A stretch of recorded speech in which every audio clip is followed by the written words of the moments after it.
네, CBS 라디오 박정현 판수무 함께하고 계십니다.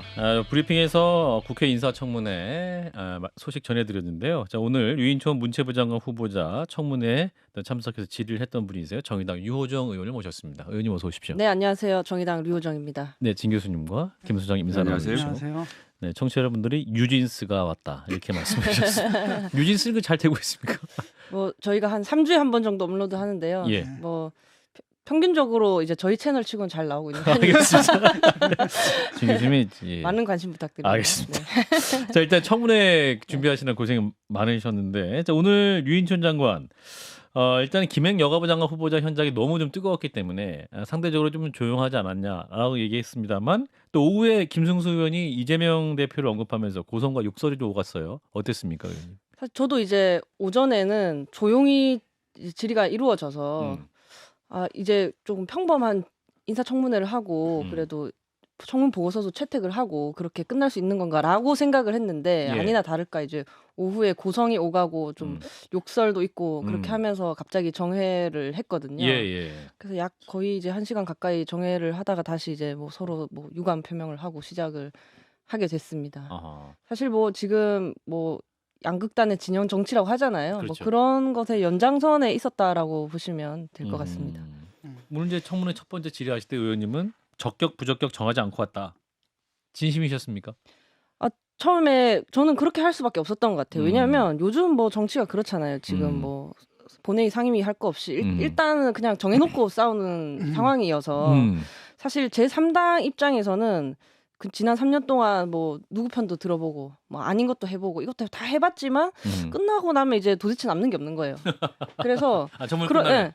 그러면 이제 내린 결론이 그러면 원칙이라도 잘 지켜야 된다. 인사청문회도 원칙이 있잖아요. 국무위원 후보자의 자질 능력을 검증하고 이렇게 하는 거잖아요. 예. 그래서 편견을 갖지 않고 인사청문회에 임하려고 노력을 했는데 예. 이제 후보자의 또 발언들이 또 문제가 좀 많이 되더라고요. 네. 어떤 부분 좀 들으시면서 가장 해명 여러 가지 들으셨는데 블랙리스트라든지 뭐 자녀 문제라든지. 제가 이제 좀 크게 검증을 좀 주요하게 뒀던 거는 저는 두 가지예요. 일단 하나는 연속성이었어요. 뭐냐면 이제 연속성. 21대 국회가 얼마 남지 않았잖아요. 그렇죠. 근데 전임 장관과 저희가 이제 전임 장관에게 저희 의원실이 제안을 해서 진행 중인. 하지만 그게 이제 저희만 진행하는 게 아니잖아요. 노동조합이라든지 예. 당사자분들 그리고 문체부에서도 와서 조율해서 시작하는 그런 사업들이 있는데 네. 그 중단되면 어떡하지 하는 생각이 있어서 노동 현안들이 많거든요. 그래서 그거를 이제 계속 이어 잘 가실 건지에 대한 이거 질의를 그러니까 하셨고. 질의를 했고 그리고 좀 큰 거는 김성애님의 그 말씀에서 사실 도움을 많이 받았어요. 김성애 도움을 좀 소장님의? 주셨습니다. 어떤 도움을 직접적으로 주신 건 아니지만 예. 어느 그 방송 그 평론하는 방송을 보다가 예. 예술관에 대해서 이제 말씀을 하시더라고요.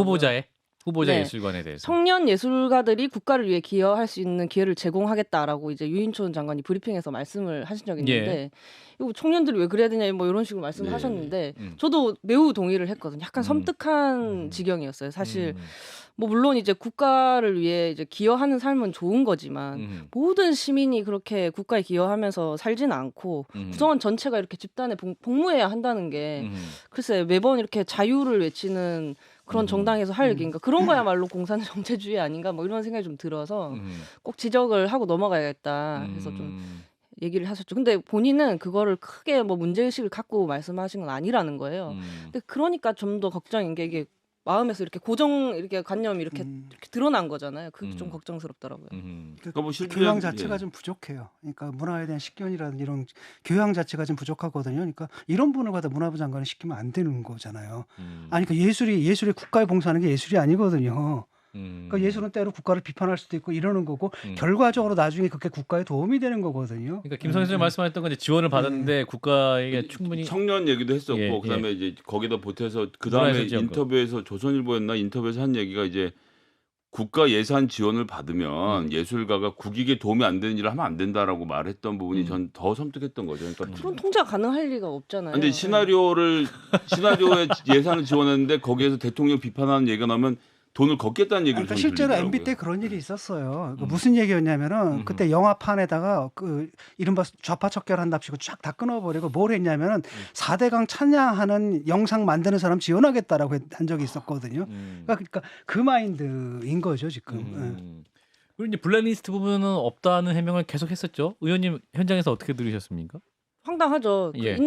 이제 국가에서 있다고 공인을 한 거나 다름없는데 없다고 하시니까. 근데 이제 좀 자세히 들어보면 정확하게는 자기가 지시하거나 지시해서 만들었거나 결제한 거는 없다. 본인이 한 건 없다. 그런 말씀인 거고. 근데 또 그러다가 오전에는 그런 취지로만 계속 돌려 말씀을 하셨는데 그 이제 싸움이 나기 직전에 직전에 하신 말씀이 뭐냐면 발언 시간이 조금 주어지니까 나를 지지하는 사람은 진짜 문화예술인이고 반대하는 사람은 문화예술인이라고 말하고 싶지 않다. 뭐 진짜 문화예술인들 그 현장에서 춤추고 노래하는 진짜 문화예술인들이 있고 그렇지 않은 사람은 뭐 문화 행동가다 뭐 이런 식으로 말씀하시는 거예요. 이거는 너무 전형적인 갈라치기잖아요. 이렇게 해가지고 어떻게 전체 문화예술인을 위한 행정을 하겠나 하면서도 또 진종원 교수님도 생각이 나는 거. 이분은 학자신데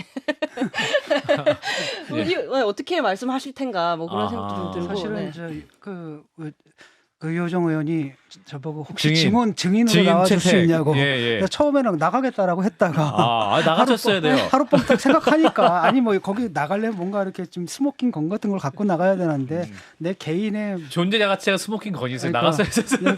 개인의 사례가 그게 얼마나 도움이 될까 싶어가지고 그냥 안 나가긴 했는데 이제 그런 거라는 거죠. 그때 이제 국정원에서 블랙리스트를 만들었는데 문제는 뭐냐면 이게 실행이 되려면 문화부를 통해서 실행이 될 수밖에 없어요. 국정원에서 직접적으로 그 사람들 상대합니까? 문화부를 통해서 하는 거고 그다음에 그런 보고가 갔다는 거 아니에요. 실제로 보고를 받은 사실이 있고 장관한테 직보 장관한테만 보고한 사실이 있거든요. 그런데 그거 내가 만든 게 아니다라고 지금 빠져나간다는 게 말이 안 되는 거죠. 그래서 의원님은 이제 청문회 시작할 때 적합인지 부적격인지 정하지 않고 가셨는데 오늘 하루 이제 청문회 참여하시니까 의견이 어떠셨어요? 이거 밝히시면 안 되는 건가요? 아니 그런 건 아니고 이제 저희는 당론을 또 따로 정하는데 당론 사실 좀 많이 기울어 있죠. 심각하게 우려스럽습니다. 부적격으로 많이 기울어져 계신다. 자 오늘 이제 새롭게 제기된 그 두 아들이 이제 후보자의 금전적 지원을 받아서 약 17억 상당의 아파트를 매입했는데 증여세 납부 여부 이 부분인데 이 부분에 대한 질의도 의원님이 하셨었던 거죠? 네, 저는 이제 의사진행반으로 왜냐하면 자료를 안 주시니까 뭐 질의를 할 수가 없는 거죠. 그렇죠. 사실 그 뭐 자녀에게 집을 뭐 사주거나 증여하는 것 자체는 문제가 아닌데 그리고 또 설마 장관까지 하신 분께서 뭐 세금을 안 냈을까라는 말씀도 많이 하시는데 저희는 봤잖아요. 김남국 코인이라든지 최근에 그 대법원장 후보 비상장 주식 신고 뒤늦게 한 거라든지 그 설마가 일어나거든요. 그렇기 때문에 이제 제출을 하라고 한 건데 아니 뭐 독립생계를 하고 있는 자녀이기 때문에 요구를 할 수가 없다 이렇게 말씀을 하시니 하지만 요즘 이제 공직 후보자들의 어떤 불법 위법적인 부모 찬스에 대한 그 국민적 기준도 대단히 올라가 있지 않습니까? 그렇습니다. 그래서 제대로 했는지 확인만 하자고 했는데도 이제 자료를 안 주셔서 지금 진행이 안 되고 있습니다. 유인촌 후보자 얘기는 증여세 냈는데 확인해 줄 수는 없다. 그런 거죠. 제대로 근데 이제 제대로 냈는지 그러면 내줄 수 있는 거 아닌가요? 냈으면 자료 내줄 수 있잖아요. 제대로 냈으면. 근데 이렇게 제출 안 해도 부동의하면 안 낼 수도 있는 겁니까? 자녀의 경우에는 독립생계를 유지하는 경우에는 특히나 받아내는 건 안 되는 건데 이거는 그 자녀의 돈 얘기를 하는 게 아니라 부모로부터 넘어간 돈 얘기를 하는 거라서 유인촌 장관의 돈이 어디로 갔는지를 묻는 거잖아요. 세금을 내고 갔는지 안 내고 갔는지 묻는 건데 이게 개인정보랑 무슨 상관이 있다는 건지 그분이 증여세를 낸 거에 나오면 저희가 무슨 어떻게 됩니까? 잘 이해가 안 돼요. 전 자녀 얘기를 계속하는 것도 사실 좀 호도하는 거라고 생각합니다. 자녀가 뭐 독립생계를 하고 있는 것과 별개로 말씀하신 것처럼 본인이 자녀에게 정당하게 그걸 증여했느냐의 문제이기 때문에 그걸 증명하셔야 된다고 생각해요. 그러네요. 근데 아직 그 의혹이 해명되진 않았다. 자, 그럼 이제 우여곡절 끝에 김행 후보자나 또 유인촌 후보자 역시 청문회까지 왔는데 결국은 이제 대통령이 임명하지 않겠느냐. 그렇기 때문에 오늘 청문회장에서 뭐 유인촌 후보 같은 굉장히 좀 어떤 면에서 여유로운 모습도 보이지 않았느냐라는 말씀도 있는데 뭐랄까 청문회 무용론도 있지 않습니까? 의원님 어떻게 판단하세요? 요즘엔 조금 뭐랄까요 근로 의욕이 좀 떨어지죠. 아무리 열심히 해도 내 의견이 반영되는 것 같지 않으니까 조금 근로 의욕이 좀 많이 떨어지는데 아무리 그래도 지금 세 분 장관의 어떤 그 적합도랄까요, 뭐 이런 지지도랄까요, 이런 게 뭐 높지도 않고 국민적 여론이나 국민적 여론이 받쳐주지 않는데 그래도 한 명쯤은 낙마하지 않을까 하는 생각을 조금은 하고 있고요. 물론 이제 대통령이 보여준 그간의 그 국정 스타일을 보면 셋 다 고를 할 수도 있지만 그래도 아직 일어나지 않은 그런 기괴한 일을 생각하는 것보다는 상식적 기대를 갖고 며칠이라도 더 사는 게 낫지 않을까 하는 생각도 좀 들어요. 그 기대감은 곧 배신당할 것 같아요. 근데 그 세 분의 장관 후보자 중에 그러면 그래도 이분은 정말 안 돼. 셋 중에 한 분은 그래도 낙마해야 된다. 한 명이라도 말씀하셨으니까 누굽니까 그거는? 저는 근데 이게 김행 후보자가 가장 문제가 있는 것 같고요. 근데 이제 신원식 후보자 같은 경우 제가 이제 깊이 들여다보지를 못한 점이 있고 윤천 후보자 같은 경우는 전 정말로 편견을 갖지 않고 들여다보려고 했는데 되시는 경우에 문화예술인들의 고통이 더 커질 것 같다. 보통 이제 문체부 장관이라 하면 자유, 뭐 창의, 뭐 이런 키워드가 좀 어울려야 하는데 그간의 인터뷰나 발언하시는 내용을 보면 뭐 통제, 규제 이런 키워드가 더 우선하시는 것 같거든요. 국가, 뭐 집 전체, 뭐 국가를 위한 애국, 뭐 이런 부분들이 문체부와 과연 어울리는가? 박정희 정권 때나 어울릴 만한 문화관을 갖고 있습니다. 박정희 정권 때나 어울린다. 저는 진짜 걱정인 게 예를 들어 게임 얘기를 간단하게 하면 중국이 가장 엘리트들이 다 프로그래머가 돼서 게임을 만드는데 한국한테 못 이기는 이유가 그러니까 스토리를 되게 풍부하게 만들지 못하는 거예요. 왜냐하면 그런 억압된 문화에 살기 때문에. 근데 서사를 만들지 그렇죠. 못하는. 근데 유인천 장관이 저런 식으로 문화계를 억압하면 거기에서 어떤 창의가 나오겠습니까? 전 그래서 셋 중에 하나라고 한다면 전 사실 걱정은 유인천 장관이 제일 걱정이 됩니다. 어쨌든 그 당시에 그 신재민 차관이라고 나중에 뇌물로 구속된 사람이 있거든요. 이 사람이 완장차가 온갖 깽판 다 치고 다녔거든요. 문화판. 쑥대밭을 만들어 버렸던. 근데 본인은 좀 그런 적 없다라고 좀 얘기하는 거고요. 그 세 분 중에 가장 그래도 부적격으로 해야 될 분은 한 명만 반드시 골라야 되나요? 아닙니다. 그러면 뭐 유인천 후보자로 하겠습니다. 본인이 직접 지지도 하셨고 직접 본바야. 보이지 않는 폭탄이랄까요. 지금 김행 후보자가 너무 이렇게 언론에 많이 드러나 있어서 그렇지. 오늘 유인천 후보 보면은 대답 자체를 별로 길게 안 하시더라고요. 그래서 제가 유추한 거는 참모 세 후보자 중에 참모의 말을 듣는 후보자인 것 같다. 가만히 계시면 이제 김행 후보자의 뉴스가 더 많이 이제 논란이 되니까. 대답도 짧게 하시고 아무 말도 하지 않으면 그냥 아무 일도 일어나지 길게 않는다. 말씀 안 하세요. 네. 안 하시더라고요. 근데 장관 한번 경력직이시니까 한번 또 네, 해보셨잖아요. 네. 그래서 이제 되시고 났을 때 그 내부에서 일어날 그런 행정적인 문제가 클지도 모르겠다는 생각이 번뜩 좀 들었습니다. 대한민국 문학의 사실 흑역사잖아요. 지금 블랙리스트 만들어가지고 했던 것들이. 그런데 그 흑역사를 열었던 사람을 또다시 문화부 장관에 앉히는 건 참 대통령의 교양 수준도 문제가 있다는 거죠. 자 일단은 청문회기 여기까지. 강서구 청장 보궐선거 열기가 굉장히 뜨겁습니다. 정의당도 후보가 있지 않습니까? 정의당도 열심히 하고 계시죠? 그렇죠. 저희 이제 권수정 후보가 있고요. 강서구에서 이제 오래 살아온 분이어가지고 그리고 그쪽에 이제 공항이 많잖아요. 승무원 승무원 출신이시고 해서 시민들께서 꽤 호의적으로 바라봐 주시고 있는 걸로 알고 있습니다. 거의 이제 정의당 같은 경우 당사를 옮겨간 수준으로 선거 운동을 하고 있죠. 거의 그 총력을 정의당도 열심히 하고 있다. 그렇습니다. 추석에도 계속 저만 해도 추석 기간에도 가서 선거 운동을 했고요. 강서구에 가셔서. 네, 더 열심히 이제 발로 뛰어야 이제 후보가 있다라는 걸 전달할 수 있으니까. 사실 이제 정치에 이제 관심을 갖는 분들은 재보궐 선거가 있는 줄 알지만 재보궐 선거라는 게 사실 있는 줄도 모르고 지나가는 경우도 많지 않습니까? 그래서 더 발로 뛰어야 되는 선거. 저희 제작진 중에 강서구 사시는 분이 있는데 충분히 알았으니까 그만 좀 하라. 정말 열심히 하셔서 충분히 인지했다고. 거기 또 정의당 외에도 또 다른 정당, 다른 진보 정당들도 좀 들어와 있지 않습니까? 원래 그 제3지대 통합 후보를 내자 뭐 이런 얘기도 있었는데 그건 이제 물 건너간 건가 봐요. 이제 제가 세 번째 권력이라는 곳에 속해 있으면서 양당 대한 세력의 단일 후보로 보궐선거 치르자라고 제안을 한 적도 있는데 지금 뭐 정의당, 진보당, 녹색당이 또 따로 후보를 냈고 뭐 다른 뭐 신당, 창당론 편 그룹은 사실 후보를 못 냈거든요. 결국엔. 지금 말씀드리긴 이제 와서 말씀드리긴 좀 어렵지만 사실 물밑에서 정말 많은 대화를 나눴는데 끝내 이제 단일화는 못해서 저도 정말 많이 아쉬운 그런 상황입니다. 사실 이런 때에 또 제3지대가 있고 우리 이제 기회가 주어지면 할 수 있다라는 모습을 보이고 이렇게 기대를 이어나갈 수 있는 계기로 삼았으면 참 좋았을 텐데. 실제 열어보면 모르겠습니다만 여론조사 결과로 놓고 보면 민주당이 꽤나 앞서고 있어서 그래서 진보 정당을 지지하는 분들이 뭐 민주당이 떨어질까 봐는 불안감 없이 진보 정당에 투표할 수 있는 기회가 되기도 할 텐데 힘을 합치는 게 뭐가 제일 어려움이 있었나요?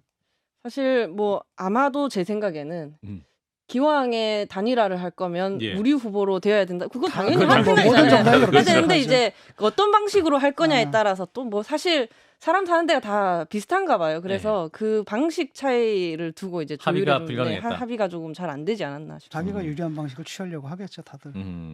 그래서 이제 관건은 투표율이다라고 얘기를 하고 있습니다. 30%안 나올 것이다. 40% 혹은 또 50%까지 가면 정말 결과 모른다. 이렇게 말씀하신 분이 있는데 의원님이나 또 정의당 내부에서는 이번 투표는 어느 정도까지 갈 것이다 예상하고 물론 뭐 계세요. 높으면 좋은 거지만 예. 사실 지금 뭐 김성애님 말씀하신 것처럼 초접전도 아니고 해서 예. 그렇게 안 높을 것으로 이제 생각을 하고 있습니다. 하지만 혹시 듣고 계신 강서 주민들께서 계시다면 꼭 예. 투표해달라고 말씀드리고 싶어요. 언제나 그렇듯 투표율이 낮으면 정치인들이 정신을 못 차리니까요. 아 투표율이 네. 높아야지 또 네. 정치인들이 정신을 차리고 그렇죠. 긴장을 하게 된다. 더 많은 사람들을 위한 정책 경쟁을 해야죠. 네. 이제 이번 이제 강서구청장 선거가 좀 급이 높아져가지고 이제 서울시장급 선거다 혹은 내년 총선의 미니 총선이다 전초전이다 이런 평가를 하고 있습니다. 정의당 역시 같은 시각으로 보고 계십니까? 그런 식으로 이제 평가를 하고 싶어서 단일 후보도 내보자 뭐 이런저런 제안을 하고 있는데요. 예. 결국에는 지금 이제 와 보면 뭐 양당 이 진영 갈등의 그냥 축소판이 되어버리는 거 아닌가 싶기도 하고요. 저는 뭐 양당 어느 후보가 된다고 한들 지금 뭐 그게 상황이 그렇게 크게 바뀔까 싶거든요. 왜냐하면 민주당이 승리를 하면 뭐 이재명 대표의 완전 복권이다. 뭐 이런 식의 해석이 있을 거고 예. 국민의힘이 만약에 승리를 하면 이재명 대표의 완전한 심판이다 이런 해석이 있을 거고 결국에 그 국회의사당에서 하는 뭐 그런 이야기들의 연장인 것 같은데 예.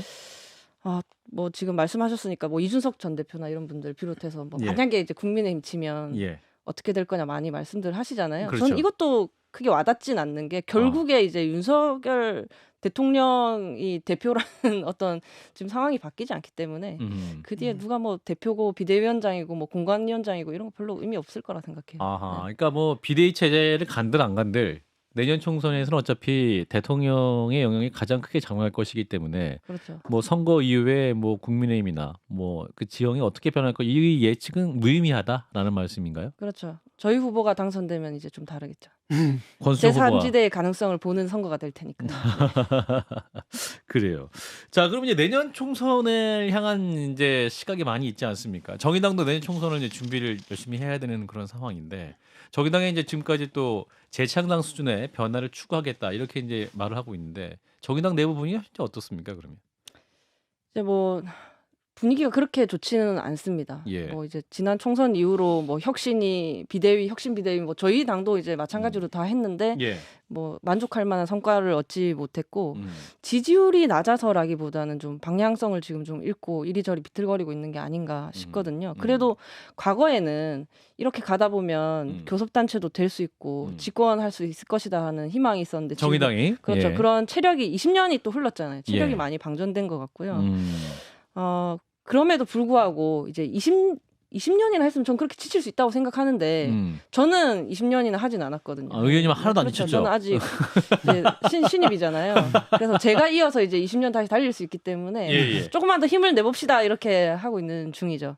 그 중에서도 이제 저는 좀 신당 창당을 이렇게 해서 제3지대 좀 크게 갑시다. 지금 안 좋을수록 사실 더 안 좋은 선택을 하고 그 악순환이 반복되고 더 쪼그라들고 하는 거거든요. 예, 그렇죠. 떨쳐 좀 내자 그런 이야기들을 좀. 근데 이제 그 말씀은 다른 말로 표현하면 지금까지는 진보 정당 내에서의 통합, 예를 들면 녹색당, 노동당, 정의당 이렇게 합쳐서 하나의 동맹을 만드는 형태, 뭐 거기에도 포함해서 진보당까지 포함할 수 있는 그런 형태의 논의들을 했던 건데 지금 류호정 의원님 바라보는 거는 그런 이념적으로 뭉치는 것보다는 더 큰 단위로 생각을 하시는 건 거죠? 예를 들면 금태섭 의원과 논의하는 과정도 다 민주당과 국민의힘이 아닌 모든 것들 이런 식으로 좀 생각하고 계시는 거 아닙니까? 소위 이제 과거 얘기하는 그 진보 진영이라 하면 반독재 민주화 세계관을 공유하고 있었잖아요. 전 이제 이 세계관도 끝이 나고 있다. 민주 대 반민주 구도? 네, 그런 구도도 이제 끝이 나고 있고 예. 그 다음 세대들이 다음 세계관을 그려나갈 시기다. 예. 그렇게 해서 봤을 때 지금은 사실 극한의 대립이라기보다는 이 극한의 비효율과 무능을 보여준 이 정치를 깨고 정말로 실리가 있는 그래서 결과로 증명할 수 있는 정치를 해야 한다라고 생각을 하는데 예. 그랬을 때 우리는 조금 더 확장될 수 있지 않을까. 특히나 이런다고 해서 제가 그러면 이제 뭐 차별금지법 제정을 포기할 것이냐 하면 그런 게 아니거든요. 좀 더 뭐랄까요? 집권 여당이 될 수 있도록 우리 음. 계속 꿈을 가져 나가자 뭐 그런 말씀을 드리고 뭐 싶습니다. 산업화 세력은 이미 오래전에 이제 낡은 것이 됐고 예. 민주화 세력도 지금 민주당 보세요. 저 독재 정당이지 저게 민주정당이 아니잖아요. 민주를 파괴하고 있거든요. 그것도 예. 같고 사실 진보 정당도 산업혁명의 이데올로기라서 디지털 예. 혁명 시대 맞지 않고 뭔가 젊은 세대들을 위한 새로운 이제 서사를 써야 되는데 저는 그게 핵심이라고 보거든요. 아무도 못 쓰고 있고 그래서 지금 양당의 기득권 체제만 지금 공고가 되고 있는 거라고 보고 예. 거기 돌파구를 내는데 좀 역할을 해줄 거라고 저는 믿어요. 그리고 또 의원님이. 조금 뭐 시간이 많이 안 남았겠지만 예, 한 네. 2분 남았어요. 네. 예. 그리고 이제 그러면 이제 뭐 정의당 뭐 나갈 거냐 뭐 이런 얘기들만 버릴 예. 거냐 이런 탈당을 얘기를 많이 할 거냐, 하시거든요. 혹은 분당할 거냐. 물론 이제 정의당이 뭐 어떤 이렇게 이합 집산의 시기를 맞이할 것으로 많은 분들이 예측을 하고 계시긴 하지만 예. 적어도 이 뭐랄까요 양당 정치가 아닌 제3지대로서 어딘가에 흡수되지 않고 그래도 교섭단체는 이루지 못했지만 꾸준히 그 신념을 가지고 이어온 곳은 또 정의당이란 말이죠. 그러니까 예. 가장 경력직인 곳이에요, 이곳이. 제3지대로서 경력직. 그렇죠. 예. 그럼 경력직으로서의 역할을 계속 해 나가야 된다고 저는 생각하고 있습니다. 그렇군요.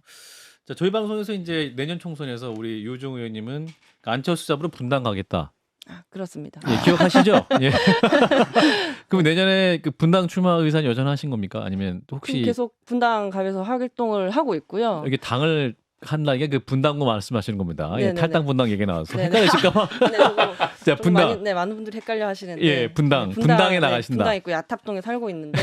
근데 그 조금 이제 예. 혼란스러운 것이 국민의힘이나 이제 민주당에서 빨리 그 후보를 정해를 좀 정해 주셨으면 좋겠어요. 계속 이렇게 바뀌거든요. 아. 안철수 의원님께서 공천을 받으실지 아니실지 그 사담을 나눌 때는 분당 건들면 분당입니다 그렇게 하셨는데 정말 그렇게 하실지 안철수 의원이 정말로 이렇게 말씀하셨어요? 네, 네. 과연 그렇게 하실지 네. 뭐 제3지대를 다시 한번 도전하신다면 저는 응원할 것입니다. 아, 그래요. 예. 어쨌든 뭐 다른 당 후보가 누구일지라도 이제 의원님께서 분당구 주민들에게 확실하게 이제 메시지를 주신다면 뭐 누가 되든 큰 문제는 없을 것 같고. 그 메시지를 그걸 내세요. 양당 빨리 후보 확정해 주세요. 괜찮잖아요. 저는 준비되어 있습니다. 자, 청취자 질문이 하나 와 있는데, 자, 정의당은 이균용 대법원장 후보자에 대한 당론이 정해졌는지 여쭙습니다. 대법원장 후보의 당론은 아직 정해지지 않았는데 이 부분에 이제 투표에 담당관 대해서? 심상정 심상정 의원이? 심상정 의원님이시고요. 아, 담당하고 계세요? 네네 저희 담당 의원이 다 있으면 6명밖에 안 되기 때문에 예. 다 담당 심상정 의원이 의원님 정해지는데 생각 어떠세요? 굉장히 비판적이시죠. 우선은 아하. 이제 그 여성 관련한 어떤 판결. 성범죄 관련 판결에 대한 문제점 지적을 하셨고요. 아까 말씀드렸던 어떤 비상장 주식에 대한 이건 이제 공직 후보자로서의 어떤 준비가 윤리관념이 준비가 안 됐다 그런 말씀을 또 하셨고 특히나 이제 역사관이 너무나 왜곡되어 있는 거 아닌가. 저는 요즘 그 역사관 논란들이 있을 때마다 그냥 예. 조금만 평범하게 보수 정당의 정치인이구나 뭐 그런 정도면 좋은데 지금 그렇질 않아서 좀 많이 우려스럽게 보고 정의당 있습니다. 기류 역시 좀 부정적이다라는 말씀까지 듣겠습니다. 네, 함께해 주시면 정의당 유호정 의원이었습니다. 고맙습니다, 의원님. 감사합니다. 좋아요? 구독. 알림 설정.